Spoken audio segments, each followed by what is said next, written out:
India TV YouTube channel को subscribe करें और बेल आइकन दबाएं। ड्रोन हमलों को नाकाम करने के लिए सरकार ने तैयारी शुरू कर दी है। हर मुमकिन कोशिश की जा रही है। खुद प्रधानमंत्री नरेंद्र मोदी इस बारे में समीक्षा कर रहे हैं।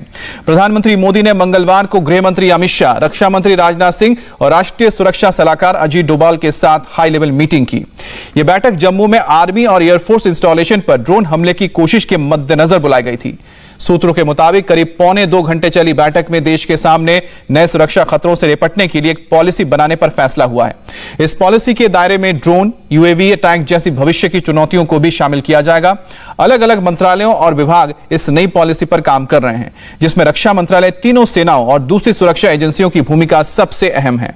पाकिस्तान के साथ साथ चीन की किसी भी हाईटेक चाल से बचने के लिए तीनों सेनाओं को मॉडर्न बनाया जाएगा। सूत्र यह भी बताते हैं कि तीनों सेनाओं को ड्रोन हमलों से निपटने के लिए जरूरी उपकरण, हार्डवेयर, सॉफ्टवेयर खरीदने को कहा गया है।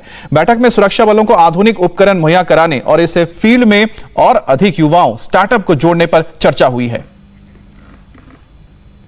जम्मू में रणनीतिक ठिकानों के आसपास ड्रोन देखे जाने से सुरक्षा एजेंसियां सक्रिय हो गई हैं। जम्मू के एयरफोर्स स्टेशन पर हुए ड्रोन हमले को आतंकी हमले के तौर पर देखा जा रहा है। इसी की जांच अब एनआईए शुरू कर चुकी है। भविष्य में ऐसे हाईटेक सुरक्षा खतरे फिर पैदा ना हो, इस बारे में प्रधानमंत्री आवास पर हाई लेवल मीटिंग हुई है और हर पहलू पर बातचीत की गई। ड्रोन हमलों को रोकने के लिए तीनों सेनाओं और डिफेंस रणनीतिकारों के आगे भी बैठक होती रहेंगी, जिसमें दुश्मन देश की मंशा, संभावित खतरों, आतंकवादियों के हाथ टेक्नोलॉजी ट्रांसफर जैसे मुद्दों को मॉनिटर किया जाएगा।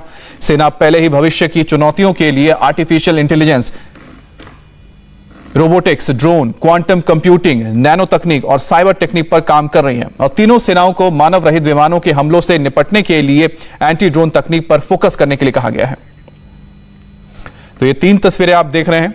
एक तरफ प्रधानमंत्री आवास है और दूसरी तरफ आप देख रहे हैं कि जिस वक्त ड्रोन के जरिए इंडियन एयरबेस पर हमला करने की कोशिश की गई, और तीसरी तस्वीर है वो तकनीक जिसको स्वदेशी कंपनी यानी स्वदेशी हमारी जो संस्था है डीआरडीओ तैयार कर रही है, एंटी ड्रोन टेक्निक।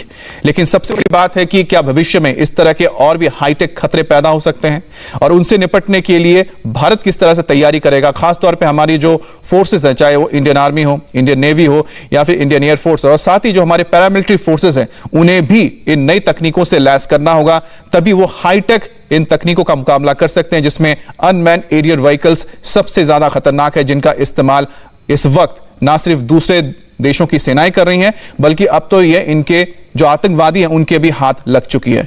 और इसी को लेकर प्रधानमंत्री मोदी ने समीक्षा की है। तबाही मचाने वाले ड्रोन के खिलाफ पॉलिसी जल्द ही आ जाएगी, लेकिन ग्राउंड पर पाकिस्तान के ड्रोन गिराने की पूरी तैयारी है। डीआरडीओ ने ऐसी एंटी ड्रोन तकनीक विकसित की है जिससे पलक झपकते ही दुश्मनों का ड्रोन जमीन पर आ जाएगा, और ऐसी ही तकनीक एनएसजी भी इस्तेमाल करता है।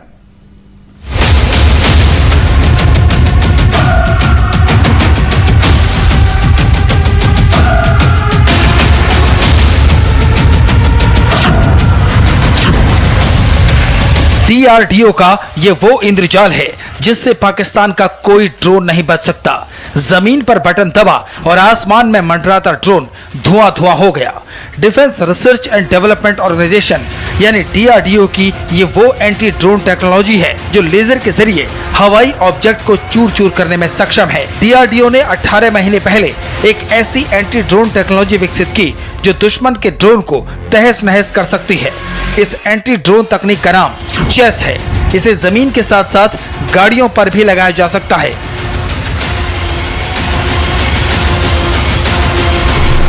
इस डिवाइस में 360 डिग्री तक रोटेट करने वाला एक रेडार है जो 4 किलोमीटर की रेंज तक छोटे छोटे ड्रोन्स को डिटेक्ट कर सकता है। इसके अलावा इसमें रेडियो फ्रीक्वेंसी डिटेक्टर भी मौजूद है। ड्रोन को हवा में ही जाम करने के लिए जैमर भी इसमें लगे हैं। ये सारी चीजें सॉफ्ट किल का हिस्सा हैं। जहां तक हार्ड किल यानी आतंकी ड्रोन को खत्म करने की बात है, तो इसके लिए इसमें लेजर सिस्टम लगा है। ये पूरा सिस्टम कमांड पोस्ट के जरिए इंटीग्रेट होता है। डीआरडीओ के एंटी ड्रोन सिस्टम का कई मौकों पर सफल परीक्षण हो चुका है, इसलिए अब इसकी तैनाती शुरू हो गई है। जम्मू के एयरफोर्स स्टेशन पर भी इस सिस्टम को भेज दिया गया है। ये डीआरडीओ की एंटी ड्रोन टेक्नोलॉजी है। 3 किलोमीटर की रेंज में दुश्मन के यूएवी को ये लॉक कर सकता है और 2.5 किलोमीटर की रेंज में हार्ड किल और सॉफ्ट किल के जरिए ये पूरी तरह से ध्वस्त करने की काबिलियत रखता है।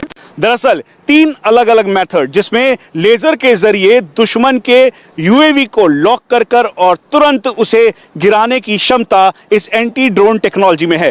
पहली बार हम आपको तस्वीर दिखा रहे हैं जिसमें इसी एंटी ड्रोन टेक्नोलॉजी के चेस्ट से दुश्मन के यूएवी को लॉक किया गया 3 किलोमीटर की रेंज में, और फिर उसके बाद जैसे ही वो 2.5 किलोमीटर पर आया उसे इसी लेजर के जरिए ध्वस्त कर दिया गया।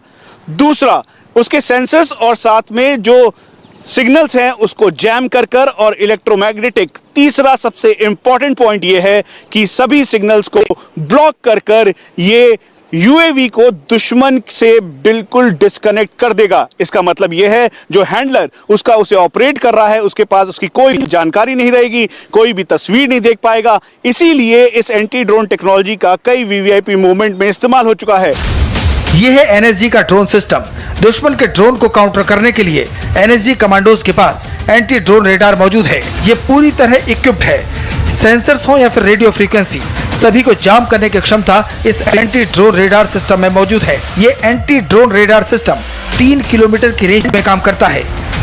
एयरफोर्स स्टेशन जम्मू में हुए यूएवी आईडी अटैक के बाद एनएसजी ने अपना एंटी ड्रोन सिस्टम यहां पर डिप्लॉय कर दिया है, ताकि कहीं से भी लश्कर, जो कि अनुमान ये लगाया जा रहा है कि इस पूरे आतंकी हमले के पीछे है, उसकी दोबारा से यूएवी वाली ये साजिश कामयाब न हो सके।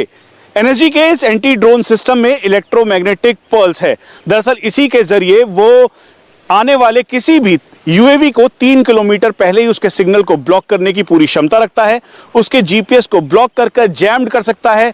यहां तक कि जो उसका हैंडलर जो उसे ऑपरेट कर रहा है उसकी पिन पॉइंट जानकारी कलेक्ट कर सकता है।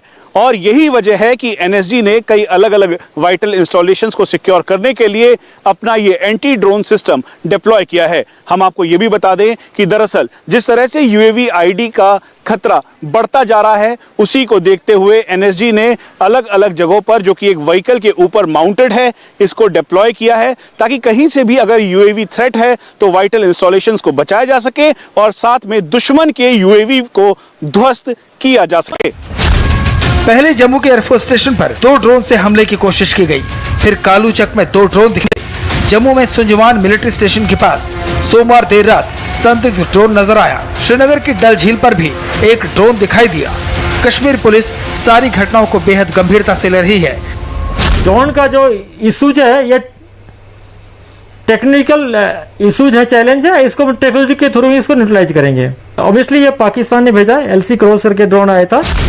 जहां जहां ड्रोन देखा वो पाकिस्तानी सीमा से बेहद नजदीक हैं। अब तक पाकिस्तान आतंकी भेजता था, अब विस्फोटक ड्रोन भी भेजने लगा। लेकिन सुरक्षा बलों को ये ताकीद कर दी गई है कि जो हाल आतंकियों का किया जाता है वही हाल पाकिस्तानी ड्रोन्स का भी किया जाएगा। Manish Prasad, India TV, Delhi.